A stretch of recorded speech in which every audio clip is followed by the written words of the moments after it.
Gaza पर Trump और Netanyahu का खतरनाक प्लान।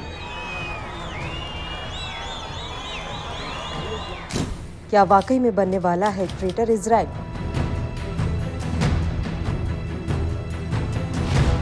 ट्रंप के इस फैसले से नया युद्ध भड़कने का खतरा। डोनाल्ड ट्रंप की शपथ से पहले गाजा के सीज फायर पर हमास की भी मुहर लगी और इजराइल ने भी माना कि बमबारी बंद करेंगे। हालांकि अब उस बमबारी वाले मिशन को शुरू करने का सिग्नल खुद ट्रंप ने दे दिया है। डोनाल्ड ट्रंप ने अब हमास को नहीं बल्कि पूरे गाजा को साफ करने की बात कह दी है।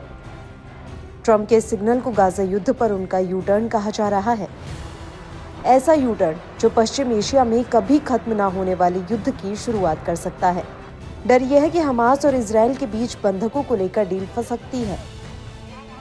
अब तक रिहा हुए इजरायली और फिलिस्तीनी बंधकों को लेकर जो जोश दोनों तरफ देखा गया, वो युद्ध विराम वाला जोश एक झटके में बिखर सकता है। डोनाल्ड ट्रंप ने रविवार को गाजा को क्लीन आउट करने की बात कह दी।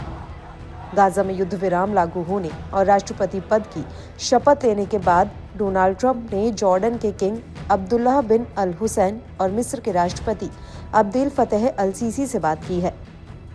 ट्रंप ने दोनों अरब देशों से कहा है कि वे फिलिस्तीनी शरणार्थियों के पुनर्वास में मदद करें या फिर कहें कि उन्हें अपनी जमीन पर बसाएं। इसका मतलब साफ है कि गाजा को क्लीन आउट किया जाएगा और फिर गाजा के लाखों लोगों को मिस्र और जॉर्डन के अलावा बाकी अरब देशों में जबरदस्ती बसा दिया जाएगा। वेस्ट बैंक में बड़े युद्ध की आहट। उधर गाजा के बाद अब वेस्ट बैंक में बड़े युद्ध की घंटी बजने लगी है। इजराइल की सेना वेस्ट बैंक के जेनिन शरणार्थी कैंप पर हमला कर रही है। हेलीकॉप्टर और बख्तरबंद गाड़ियों के साथ इस ऑपरेशन में जेनिन ब्रिगेड के कई लड़ाके मारे गए हैं। वेस्ट बैंक की आबादी करीब 30 लाख है और ये इलाका इजराइल की कई तरह की नाकेबंदी के बीच एक नया वॉर जोन बनता जा रहा है। इजरायली वॉच टावर यहाँ हर मूवमेंट पर नजर रखे हुए हैं और इजराइल की सेना का ऑपरेशन लगातार जारी है। वेस्ट बैंक में हालात इस वक्त बहुत ज्यादा खराब हैं। वेस्ट बैंक में इजरायली सेना के ऑपरेशन की तस्वीरों ने जॉर्डन को बेचैन कर दिया है, क्योंकि फिलिस्तीन के इस इलाके का बॉर्डर जॉर्डन से लगता है।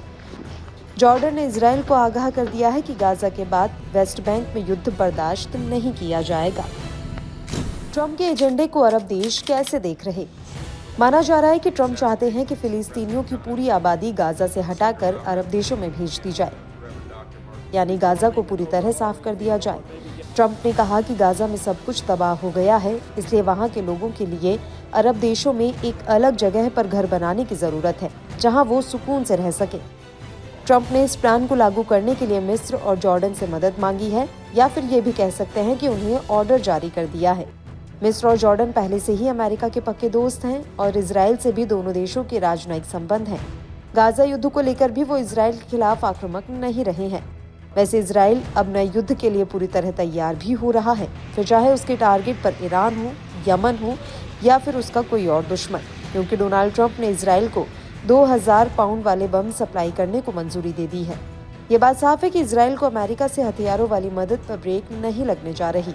जो बाइडेन के बाद डोनाल्ड ट्रंप भी इजराइल की वॉर मशीन को ईंधन सप्लाई करते रहेंगे और ये ईरान के साथ यमन और इजराइल के बाकी दुश्मनों के लिए बहुत टेंशन वाली बात है।